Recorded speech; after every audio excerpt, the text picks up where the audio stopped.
Hi guys, William here with Patriot Containers. This is going to be the start of a short series on how to buy a container the correct way. Um, this particular video, I'm going to try to keep it short. Got a new shirt on, but this video is going to be how to choose a seller. And there's many different sellers, scams, brokers, depots, stuff like that to choose from, and I'm going to go into the details of why they're different. Briefing about me is I've been selling containers for 12 years now. When I first started, I used to work for some of the worst companies that you can buy a container from, and my heart wasn't in it. And I ended up starting my own cargo container company 10 years ago. Been business partner free for almost 9 years. And as of right now, in 10 years of being in business, I only have 3 complaints in 10 years, and that's almost unheard of. And ironically, those 3 complaints are from people that never bought a container from me. I don't know if they were competitors. I don't know if they were just mean people. And that's it. So thank you for watching this video. I hope you find this video while you're searching for a cargo container instead of after. If you find it after, great. I'm always here to help you. There's not a lot. It's the shipping lines that us cargo containers companies buy from, 90% of them won't sell to an end user, such as a business that's going to use the container. They won't sell to a private party that's going to use it on their property. They have to sell to companies, whether they're brokers or depots or small mom and pop companies that have their own local yard.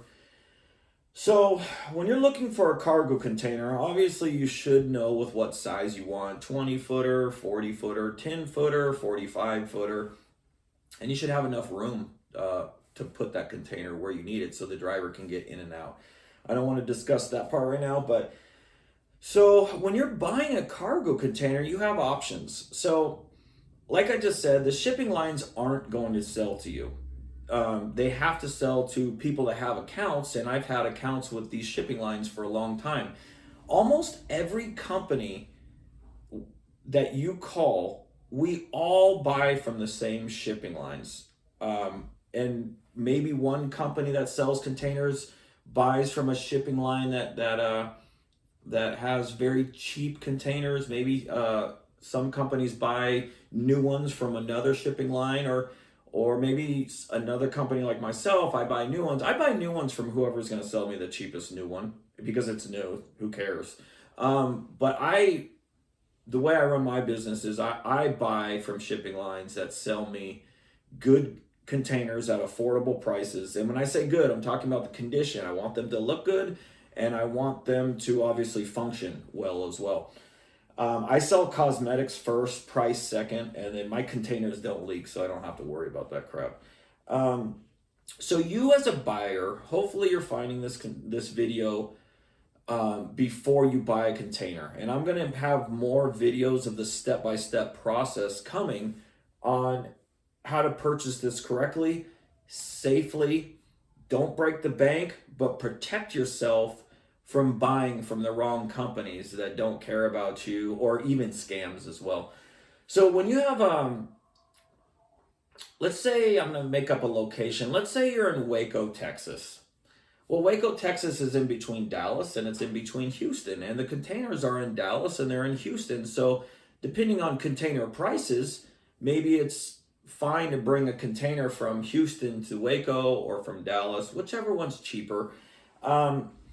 So you as a buyer, let's say there's a local person in Waco. So now they're not a broker because they have a small little yard with a forklift and maybe some employees and a little yard. So they're going to have more overhead, but they're not a broker anymore because they've taken the containers that we all buy and they've moved them to their yard.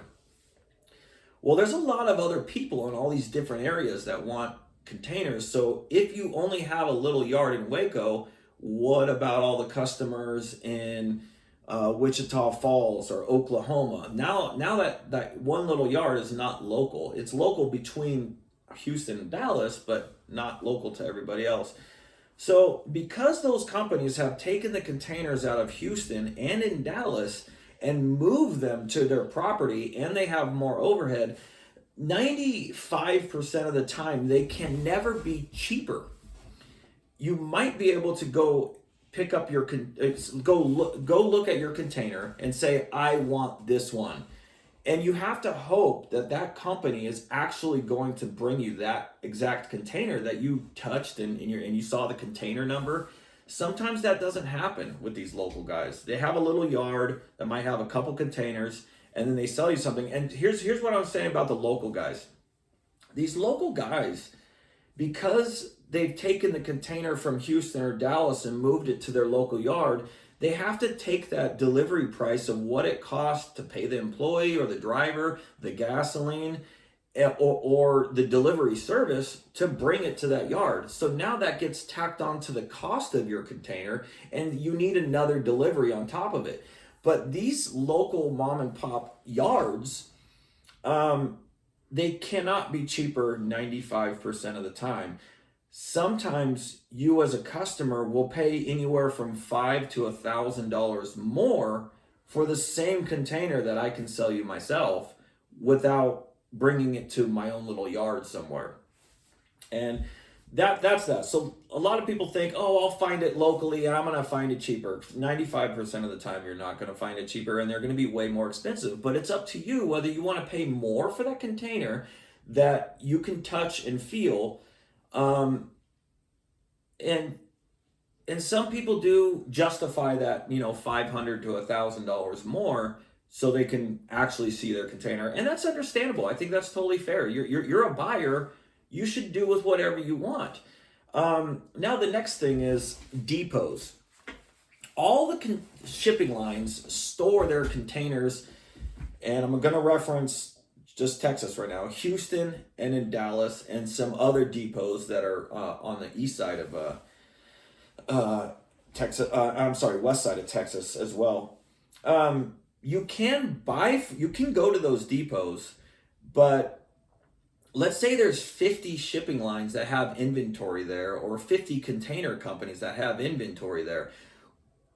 Whoever owns that depot will not sell you all those other shipping lines containers. They're going to only sell you their containers only, and you are going to pay more for it. So, I always say, people go, can I come pick up my container? Yeah, you can come pick it up, and all I got to do is give you a release number for my container that I sell you. You go to the depot and you pick it up, and they load it for you and everything. But the depots where you pick up from, they're always more expensive too.